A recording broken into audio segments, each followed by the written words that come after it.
Tonight's big story is President Marcos lauds the arrest of ousted Congressman Arnie Teves, who was nabbed while he was golfing in East Timor. The president says justice will prevail.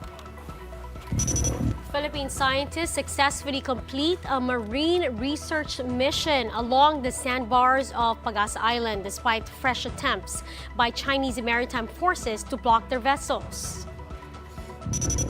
And we will be getting some updates on the influx of passengers over at the NAIA and the Parañaque Terminal Exchange ahead of the long Holy Week break. To the show, I'm Regina Lay. I'm Riza Diaz. And I'm Sean Yao. After a year-long chase, ousted Congressman Arnie Teves, the alleged mastermind in the killing of Negros Oriental Governor Roel Degamo, has been arrested by the Interpol in Timor-Leste, or East Timor, and it was all actually caught on cam. You can see in this video that Teves was playing golf when he was arrested by personnel of the Interpol's National Central Bureau in Dili, Timor-Leste. The Justice Department confirmed that this took place at 4 p.m. yesterday. Authorities found out that Teves spent a lot of his spare time in this driving range. That's why this is where they waited to nab him. Teves' arrest was based on the red notice issued against him by Interpol, as he's facing multiple charges of murder, frustrated murder, and attempted murder. He also tried to apply for political asylum in East Timor but was denied. Apart from being tagged as the alleged mastermind in the killing of Negros Oriental Governor Roel Degamo and 9 others in March 2023, Teves is also facing murder charges in connection with other killings of 3 other individuals in 2019. With Teves' arrest, Governor Degamo's widow, Pamplona Mayor Janice, wrote on social media that Teves' arrest abroad at a high-end golf course demonstrate his total disregard of our law enforcement agencies. Despite all his wealth and power, in the end, he cannot escape justice. Teves has also been declared a terrorist by the Anti-Terrorism Council for his alleged involvement in the assassination of Degamo and others. Now, we just got word a few hours ago as well from Teves' lawyer, attorney Ferdinand Topacio, whom we also tried to get on the show but declined. But anyways, he says he has spoken to Teves. He refused to disclose details of their conversation, though, citing client-lawyer privilege. But Topacio said, and we shall quote him so as not to get it wrong, he says, "It must be emphasized that Mr. Teves' arrest in Timor-Leste is not indicative of his guilt in any case in the Philippines, nor was it because of violation of any law of Timor-Leste, but simply because of the mechanisms inherent in the system of the Interpol. Therefore, any references as to terrorism, criminal acts, or any other inferences committed by Representative Teves, or any implication that he is already guilty thereof, is not only premature but injudicious and ignorant as well." We understand the government's attempts to play up this incident as a diversion to cover up its lack of concrete achievements and the discontent of the vast majority of our people. Well, and just some context again, refresh our memories. Arnie Teves was officially removed by the House of Representatives back in August 16 last year, citing several grounds, including abandonment of public office and indecent behavior.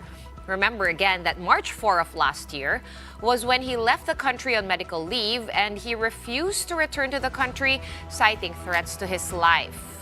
After that, he has been engaged in a word war with DOJ Secretary Remulla.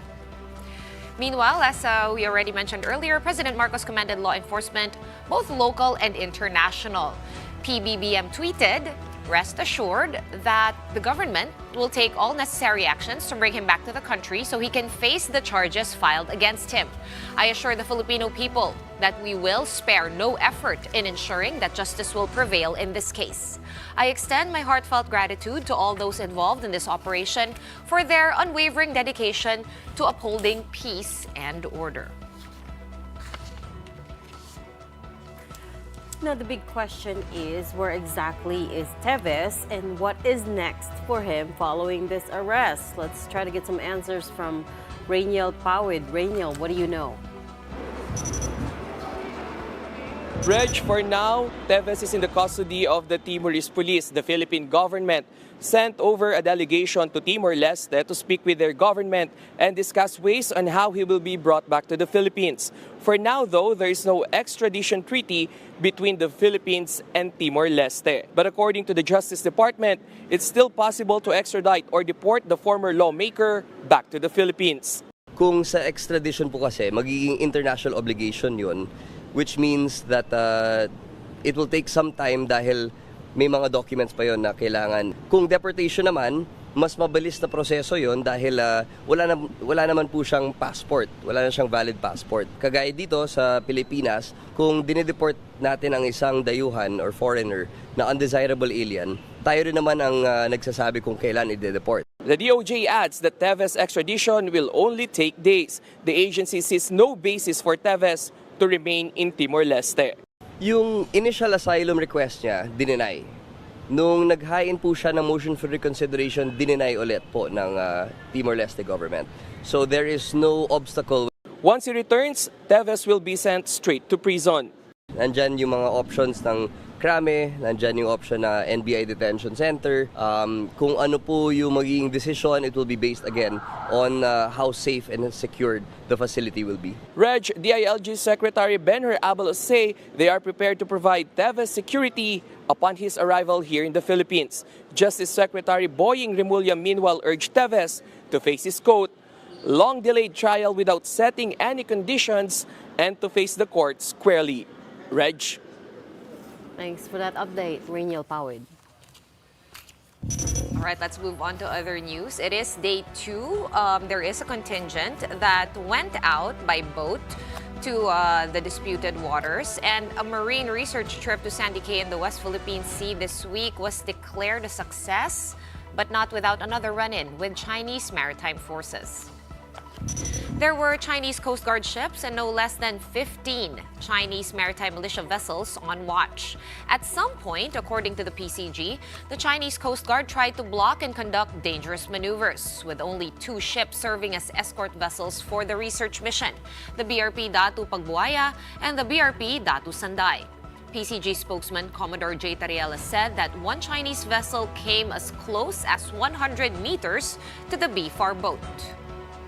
Not only that, the Chinese Navy also flew a helicopter to assist in surveillance. Our co-anchor Gretchen Ho joined the research mission and reported back that a chopper indeed kept circling overhead while they were out at sea. And despite the extra eyes watching their every move, the marine biologists from the University of the Philippines who were invited by the PCG and the BFAR to do assessments got the job done. However, initial results are not looking too good.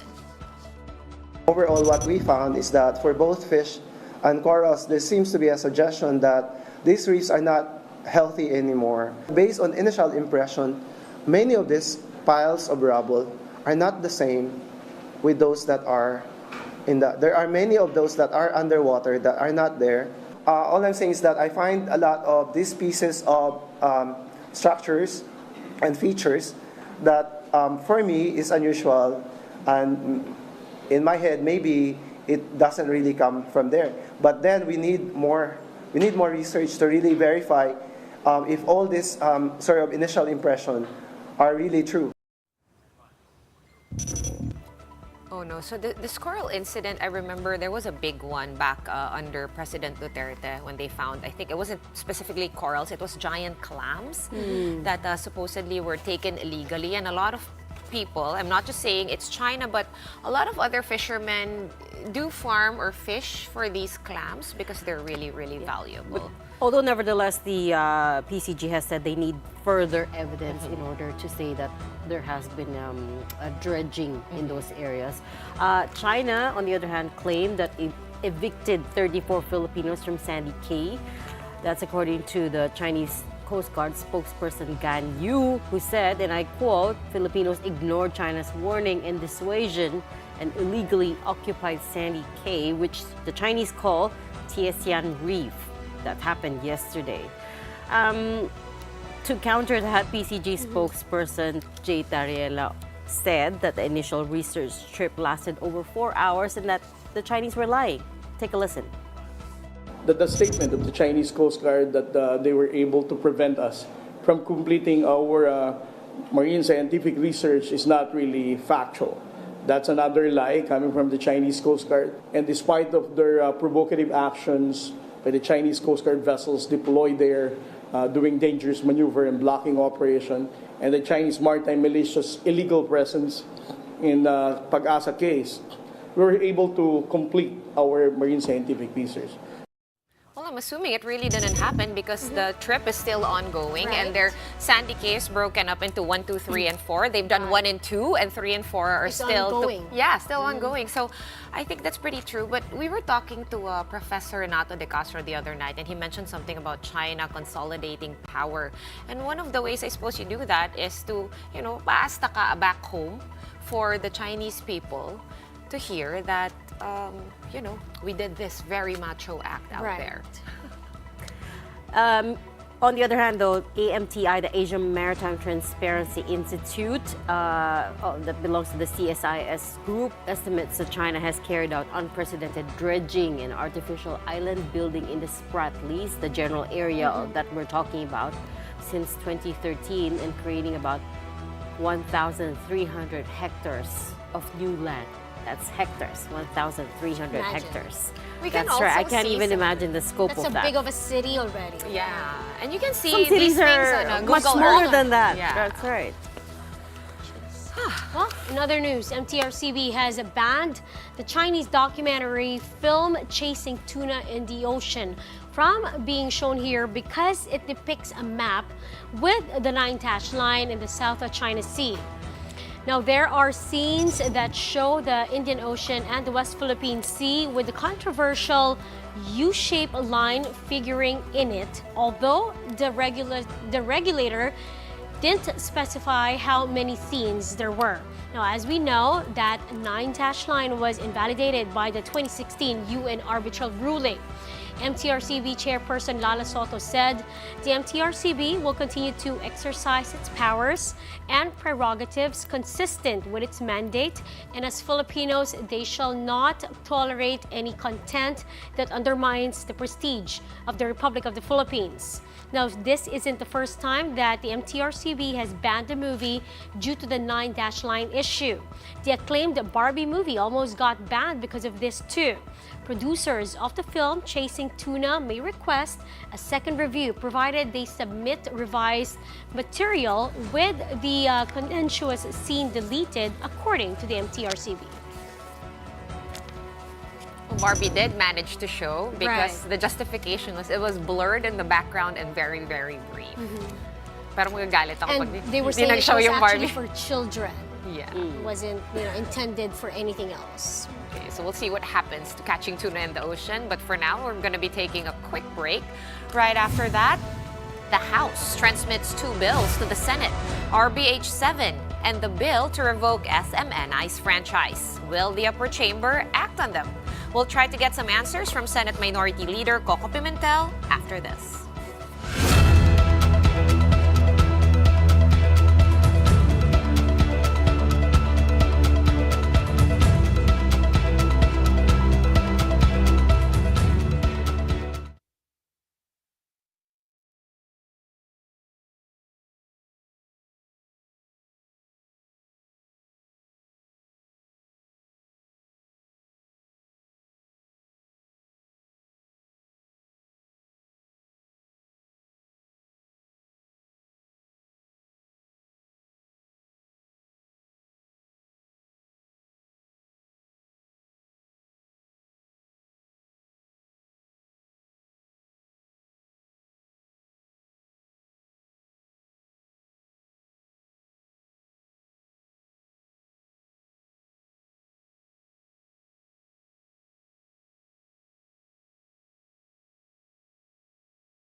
watching The Big Story here on One News.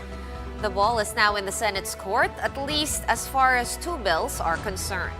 The lower house transmitted this week the measure to amend the economic provisions of the Constitution, otherwise known as RBH 7, and another measure seeking to revoke the franchise of Suarasug Media Corporation, which operates SMNI. The question now is, will the Senate follow suit and approve both bills as well? Let's ask that to our guest tonight, Senate Minority Leader Coco Pimentel. He joins us tonight over the phone. Good evening, Senator. Can you hear us okay? Yes, magandang gabi po sa lahat. All right, let's start off with RBH 7 and SMNI. The Daily Tribune published a story citing Deputy Majority Leader Janet Garin, who reportedly said, I'm going to quote, "The Senate should honor its word to tackle the resolution of both Houses 6 before the end of March. Otherwise, the contentious move to amend the 1987 Constitution through a people's initiative will push through." What are your thoughts on this? And magagawa po ba ng Senado? They are imagining their deadlines. The Senate never committed to such a deadline. Even if they quote a Senate leader, that is not the Senate consensus. Pero Senator, meron po ba kayong sariling timeline? And if so, can you share it with us? Ang naririnig ko, if ever papasa ng Senado yan, the result will be known before October. But as of now, it might not even pass the Senate.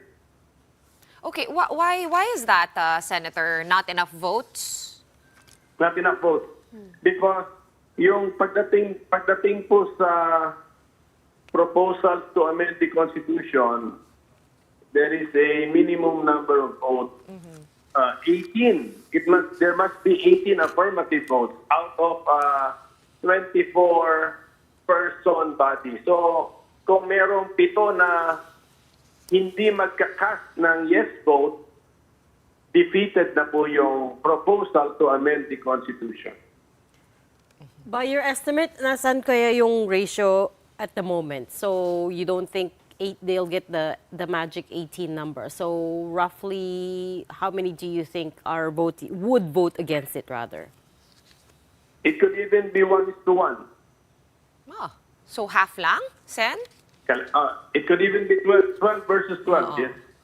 Okay. Kamusta naman yung SMNI? We've already heard thoughts from some of your colleagues, Senator, na for example, sabi ni Senator Cynthia Villar, di niya pipirmahan. Yun nga yung kay Apollo Kibuloy. Will that also reflect itong pagdidesisyonan natin na SMNI? Will friendship also and relationships get in the way you think? Or may pag-asa ba itong lumusot sa Senado? Lesser ang relationships dito sa SMNI because this involves a corporation, not anymore a certain person, a human person. Hindi na corporation po ito. But then this bill coming from the House will be treated just like any other bill coming from the House. So therefore, papakinggan po natin sa committee yan, mag-hearing po yung committee natin. And then, since revocation ito, actually, the revocation of a franchise is like punishing the franchise holder with the penalty of death penalty. Death penalty yan eh, when you revoke the franchise of a corporation. So we have to really find out ano ba yung mga kasalanan nitong korporasyon na ito, ano ba yung mga violation niya ng franchise niya, does it deserve to be punished with the death penalty. Pero as it stands now, Sen? Again, what? But as it stands now, Senator, ano po yung sentimiento ng mga senador on SMNI? Are more in favor of taking away the franchise or are more in favor of letting it continue? Too early to say because because the bill will be treated like an ordinary bill. We will also hear it at our committee level. Okay. So yung mga evidence, allegations made at the House level, we have not even heard them or examined them. So we will do our own examination and investigation. Senator, pinag-uusapan din sa Senado itong PCSO. Gusto po namin mahingi ang inyong opinion. Kasi ang excuse po, ang sabi po ng PCSO, it's possible, it was actually multiple winners, iba't ibang nanalo, but there's only one person claiming the prize for these said winners. What do you think of this reasoning? Yung mga ganyan kasing arrangement, kung totoong nangyayari yan sa ground, should be discouraged by the PCSO. Because pagka sumabog na, nalalaman na ng publiko, it raises doubts. Diba? Kaya nga that's why sa next hearing, I think Chairman Tulfo has asked for the presence of that particular person na lotto operator daw medyo in a far-flung barangay, and then all the winners there, siya ang nangongolekta. So, kasi ang lumalabas sa records ng PCSO, siya yung winner eh. It is the lotto operator or the person collecting who is the winner. So, we have a ground to raise our eyebrows and then ask some questions because we are doubting, di ba? Right. So kumbaga under investigation pa po. You haven't gotten down to the bottom of it just yet.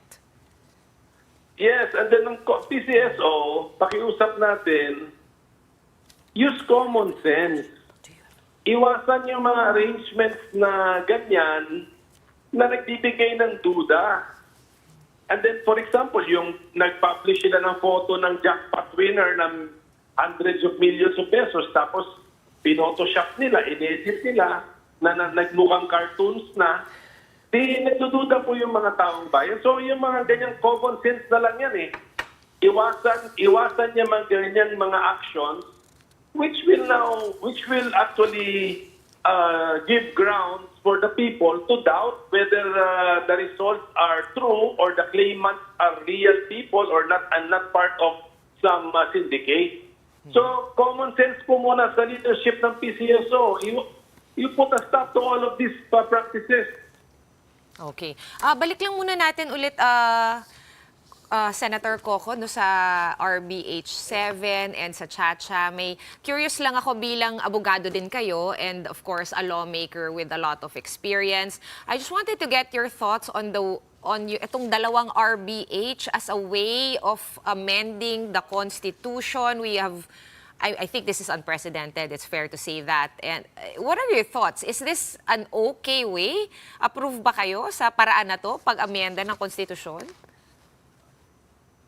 The Senate must convert itself into a constituent assembly or a part of a constituent assembly.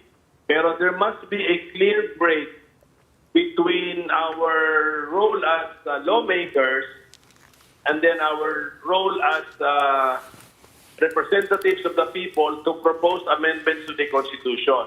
So I will make sure that my House, the Senate, will have to follow this conceptual procedural break. Ngayon, I will have to examine the House kung ano ka ginawa ng House because they should have converted themselves into a constituent assembly. Kasi if RBH 7 is the product of a lawmaking body, then ang product nila is a bill. Hindi yan, then kahit may bill sa House, may bill sa Senate, ang product namin is a law. Yun nga eh. And a law cannot amend the Constitution. Yun nga That's Yun nga po. Yes. So kung ganun nga po, no, and for example, the Senate insists that they have to convene as a constituent assembly, pero yung lower house hindi na po nagawa yun, ano pong magyayari, Senator? Then this is a free country. Then concerned citizens can question the procedure.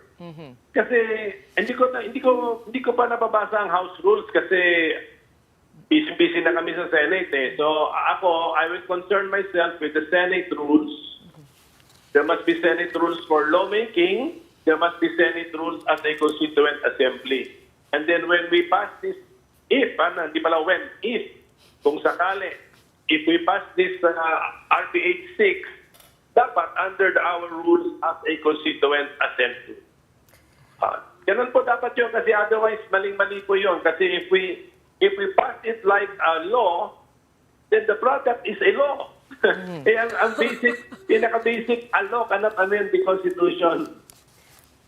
You say if, but actually Senate President Mig Zubiri joined President Marcos to Czech Republic last week, and he was asked about this issue, and I'm going to quote him. He said, "We are on track. We have about 3 more hearings left, and then we'll be taking it up in the plenary and hopefully putting it in a vote." Paano po ba yun, Senator? Yes, and then the proponents can also lose the vote. Right. But then the process will, it's already questionable. If you don't think that the March timeline is reasonable, what's something reasonable to you? What in your mind is? Ako kasi one of the reasons that I am voting no to RPA 6 of the Senate is the timing and the motivation. So that means no timeline is reasonable for me because I feel that there is something behind the proposal. This is just more than the economic provisions. Meron pang plano ito because I take into consideration what happened with the People's Initiative. Sinusuma total ko lahat yun. Nakikita ko na there is something mysterious going on. Sorry, Senator, paki-specify naman what do you mean by something mysterious? That's why hindi ko pa nga nasusolve kung ano eh. Okay. But my gut tells me, gut feeling natin, this is just more than the wording in the 3 areas na gusto nilang i-amend. Sige, Senator, tawagan ka. This might even go to term limits eh. Kaya nga, mag-ingat po tayo dito. Kaya ang position ko, next time na po, para mas klaro na, pagkatapos na mahalal ang bagong members ng House tsaka bagong members ng Senate, saka na itakel yan. Yun nga po kasi din, no, same yung view ninyo po, Senator, no, kaya dating Chief Justice Reynato Puno, sabi niya hindi daw pwedeng, kumbaga, tratuhin bilang mere legislation ang constitutional amendments. Yun nga po, are we not wasting time kung eventually questionin lang din pala o pwedeng questionin ng tao yung procedure? Hindi po ba sana mag-focus na lang? We have wasted a lot of time. Yes, okay. Actually, we have wasted a lot of time. Pero, part na ng job description din namin yan. So, kung yan ang naging pending matter, then we debate about it. And then we can vote yes or no. We can defeat the proposal. Sayang lang nga because that time could have been devoted to wage hike, agricultural productivity, and maybe even the budget, diba? Because binigay na lang sana yung panahon para sa budget. So, yan po. So, we are wasting a lot of time. Pero, ganito na lang. Kasi, anyway, everything is recorded. Pag mabuhay ulit ang constitutional amendment in the future, at least we have records we can consult. Okay. Sige. Thank you so much, no, for being so candid with us tonight and for joining us on a Friday night. Senate Minority Leader Coco Pimentel, thank you very much, sir. We're going to pause for a quick one, but right after that, transport terminals are now bracing for the Holy Week exodus. We'll check in on PTEX and NAIA when the big story returns. Keep it here.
Welcome back. You are still watching the big story here on One News.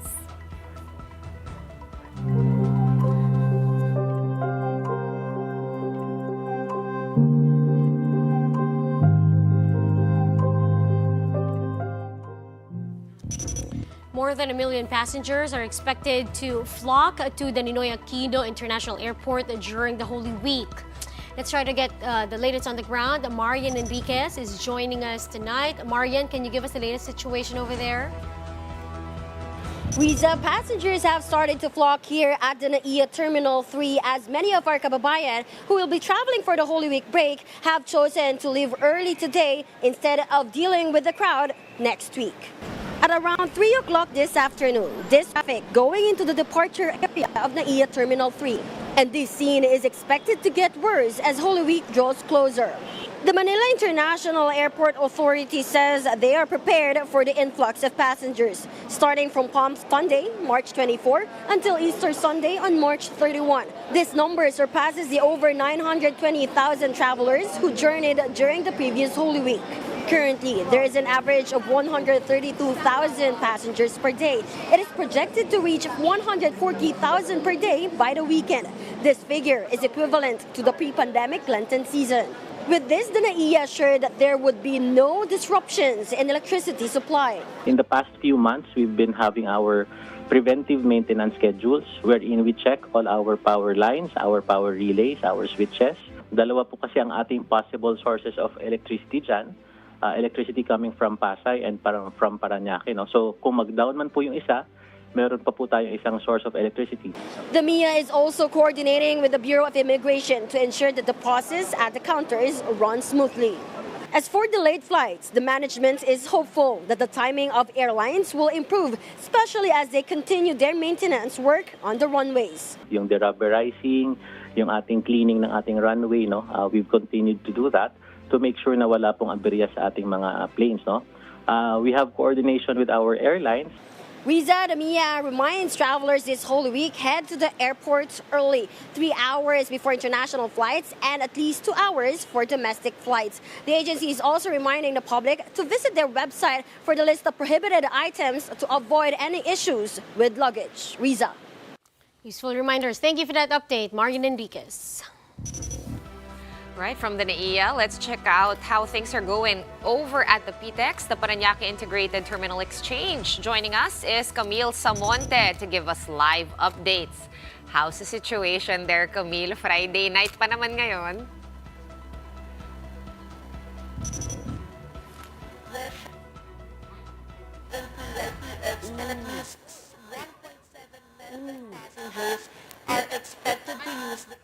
Okay, clearly, hindi natin marinig ng maigi si Camille. So we'll try to fix our connection and get back onto her. So hold lang muna tayo sa situation at the PTEX. Okay, I'll turn it over to Reg now for some bad news. A bit of bad news, like we said, oil companies are expected to raise prices next week just as demand surges. Now, by the estimates of the Energy Department's Oil Industry Management Bureau, we're looking at a hike of between 1 peso 90 cents to 2 pesos 10 cents for gasoline per liter, between 1 peso 35 cents to 1 peso 50 cents for diesel per liter, and up to 1.5 pesos for kerosene per liter. The DOE attributed the adjustments to the decrease in crude exports from Iraq, the withdrawal of gasoline and crude stockpiles from the U.S., and jitters over Ukraine's recent assault on the big three Russian oil refineries. Oil companies usually announce price adjustments on Monday, and they're implemented by 6 a.m. the following day. Traffic is so bad, the government should declare a state of calamity in Metro Manila. That's what the Management Association of the Philippines, a prominent business group, is calling for. The group was recently invited to a House hearing during which it said congestion has been so severe it's costing the country 3.5 billion pesos daily in economic losses. That's more than a 1 billion threshold required to declare a state of calamity. MAP or MAP said it presented an holistic plan that includes appointing a new task force with a new traffic czar and incentivizing electric vehicles.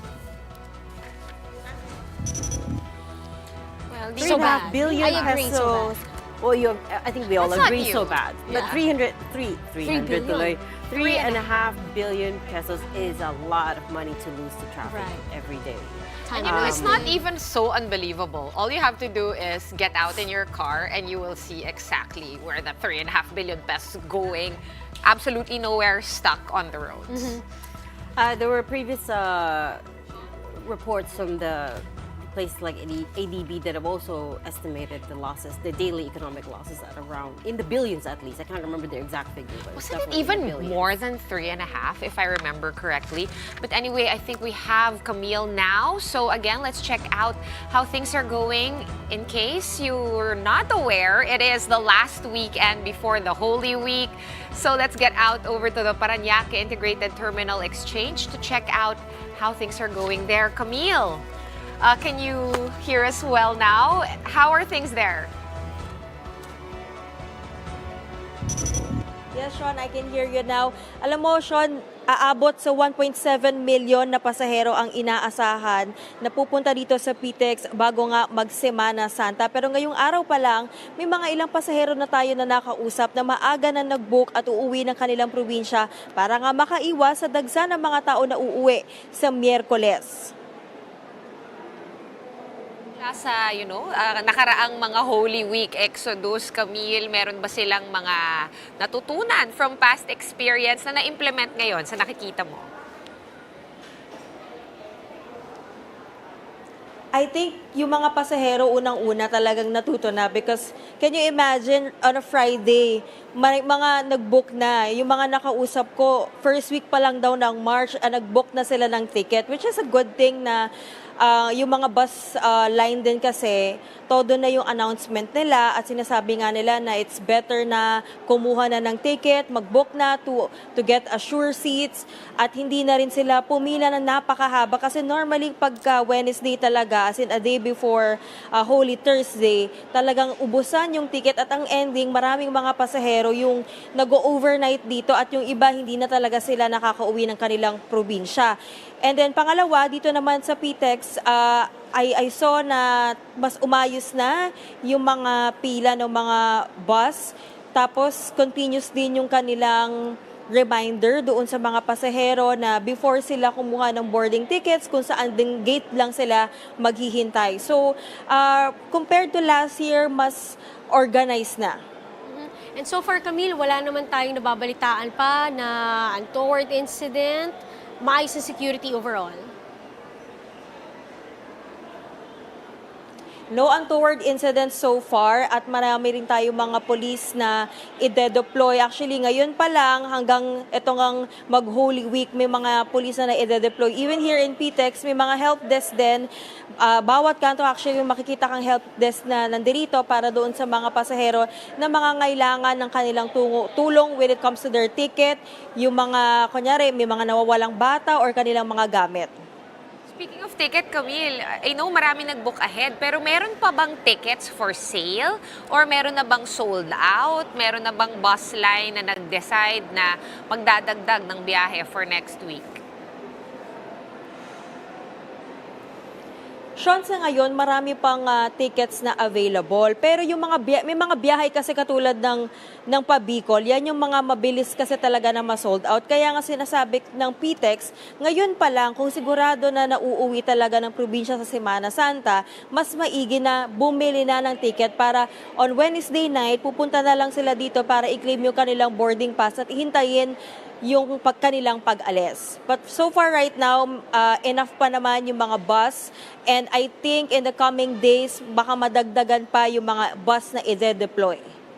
Alright, so good news so far from the PTEX. Maraming salamat sa update, Camille Samonte. Circling back to what we were talking about earlier, to talk about that call to declare traffic state of calamity in Metro Manila. We have with us MAP, Transportation and Infrastructure Committee Chair Eduardo Eddie Yap. Good evening, Eddie. Thanks for making time for us tonight. Good evening. So yung sinabi nyo at the House hearing the other day was you said the traffic is costing 3.5 billion pesos in daily economic losses.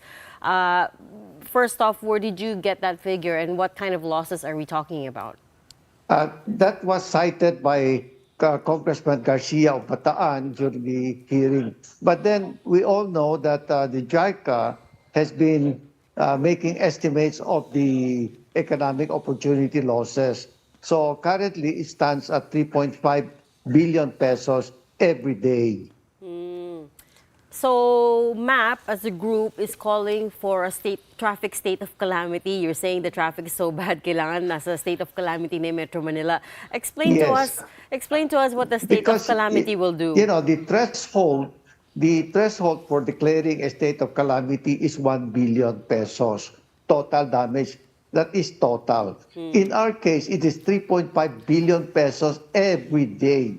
So, and then in addition to that, we have now the distinction, courtesy of TomTom, of having the title of the worst traffic in the world in Manila.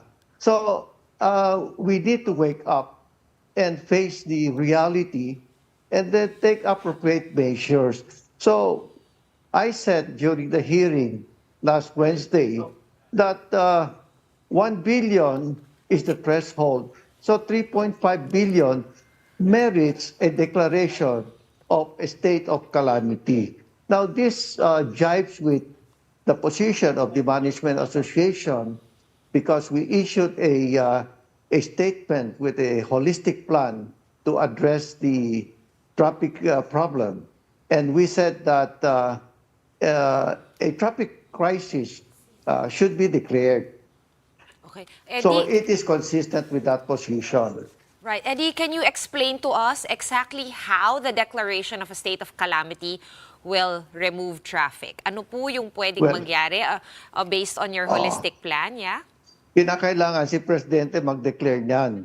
And then, coincidentally, si Congressman Gustavo Tampunting filed a bill in the House, House Bill number 4363, providing emergency powers to the President to address the traffic problem, and particularly enumerating the instances where the powers may be exercised.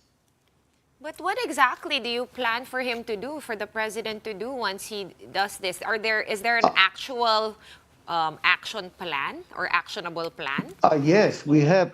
I think we are the only organization that came out with a comprehensive plan to address this crisis. Now, it consists of short, medium, and long-term measures. The immediate measures are the low-hanging fruits that can provide or intended to provide the soonest relief to motorists, while the medium and long-term measures are to ensure the sustainability of whatever improvements that can be achieved. Eddie, along with these measures, you're suggesting perhaps a new task force headed by a new traffic czar could help. Yes. What do you think is wrong with Yes. the current system, and how will a new czar or a new head actually help? Well, the current situation, we have what we call a bureaucratic fragmentation. On EDSA in particular, there are 3 agencies in charge of EDSA for traffic control and governing the allocation of road space. We have the MMDA, while public transportation is the responsibility of another agency, which is the Department of Transportation. For infrastructure, we have the PWH. Now, in our case, for instance, we have been very active in this traffic problem and transportation. We have to deal with 3 different agencies. So, based on our proposal, we are saying that the President creates a task force for a unified management of the traffic problem to be headed by a traffic czar. In short, we need to streamline the process. Now, Behind- would you like me to cite to you one specific example? Yes. Why? Yes, but very quickly. Yeah. Okay. For instance, no, on EDSA, I am the advocate of the EDSA busway, which I did in 2015. It took me 5 years to have it implemented on June 1st, 2020. Now, this busway is still a work in progress. If we are going to optimize the efficiency of this busway, it requires 2 lanes, especially at the station. One lane is for local buses to dock, and the other lane for express buses and P2P buses to bypass the station. But we have currently, we don't conform to this. This 2-lane at the station is in conformity with best global practices. But then we don't have that. So that's why the efficiency of the busway cannot be optimized. Now, what happens is that the DOTR will have to request the MNDA to allocate 1 lane for the busway. But then what happened was that after the 2 yellow bus lanes were abolished, 1 lane was taken and allocated for private vehicle use. So that's why from 3 lanes for private vehicles in one direction, now we have 4 lanes. But did it help? It did not help. Because as we stated in our holistic plan, you know, the brace paradox and the induced demand phenomenon will say that no matter how much road space you add, it will become crowded because it will only attract more cars and more motorists. And that's exactly what happened. So our solution is mass transit. Okay? Our solution is centered because if you look at the National Transport Plan of NEDA, it calls for prioritization of public resources for public transportation. So that includes road space, which is a finite resource. And we have to use it in the most judicious and efficient manner in order to move more people rather than move vehicles. Yes, absolutely. The government certainly has its work cut out for them. We will call you back in another time so you could talk through more of these ideas. But for now, we're going to have to leave it there. We thank you so much for your time tonight. That was Management Association of the Philippines Transportation and Infrastructure Committee Chair Eddie Yap. Well, it's a Friday. It's going to be the weekend. It is already the weekend for most people, but it's going to be a very busy one for all PBA fans, players, coaches, and officials because everyone is in Bacolod City for the 2024 All-Star Weekend. Earlier today, a basketball clinic was held offering aspiring players the chance to learn from their favorite PBA players. They also took advantage of the opportunity to get their shoes and jerseys autographed. Napakasaya po at na-meet and greet namin yung mga players. Thank you so much at the opportunity na ganito. We're just excited to be able to take some time out and give back to the kids, put some joy on their faces as well as ours. So this is what it's all about. Hopefully, you know, we get to show them a few moves and then they can add it to their bag and be able to use them. Now, along with these, the PBA also conducted a school tour at the Negros Occidental High School, which received a generous donation of 500,000 pesos from the league. Siguro makakatulong kahit konti ang PBA sa mga donation na to para sa mga bata sa eskwelahan. At katulad ko sinasabi ko sa mga bata, mag-aaral kayo mabuti. Yun ang magandang kinabukasan nyo. Okay, Kailan mo mapapanood itong All-Star? Over the weekend. So, Saturday and Sunday. And tomorrow, there's activities tomorrow too. Talk us through them. There's the Skills Challenge. There's a new one that we're introducing, 3-point shootout. Usually that's guards, but now it's the big man. With the fans? The big men. No. Okay. The fans will do that on Sunday. Okay. Senator Bongo is also participating in He's the the chair of sports for the He's Senate. also participating. Okay. Courtside can also participate in Friends from the Media. That is prior to the big game, which is of course the much awaited All-Star game. I have seen all the advertisements. There's a Team James Yap, diba? There's teams Japet Aguilar and Team Mark Baroka. These are And then there's happening... a dance showdown before the game. The pot money for the winning team, the better dance group, is 150,000 pesos. Oh, wow. That's nothing to sneeze at. And the LG of Bacolod also saying, we might add more. So, galingan nila. Of course, Congressman, Mayor Albi Benitez, ang mayor ng Bacolod now. Right. No? So I'm sure he's Sorry, super very quickly, what time does it start tomorrow? What time do activities start? Tomorrow, as early as 3 o'clock in the afternoon, head over to the De La Salle Coliseum Gym. De La Salle University Coliseum. Wait, can we watch this on TV though for all of us stuck in Manila? One Sports, mainggit na lang tayo. One Sports, PBA Rush, and on the Pilipinas Live app. Very cool. So much to look forward to this weekend. I know, exciting. All-Star games are always fun, and I love those shootouts. Good to hear there's a new Best we event. stay home and avoid the traffic, no? Because we were just saying, we don't want to add to the economic losses. 3.5 billion is too much. But that's it for the big story tonight and this week.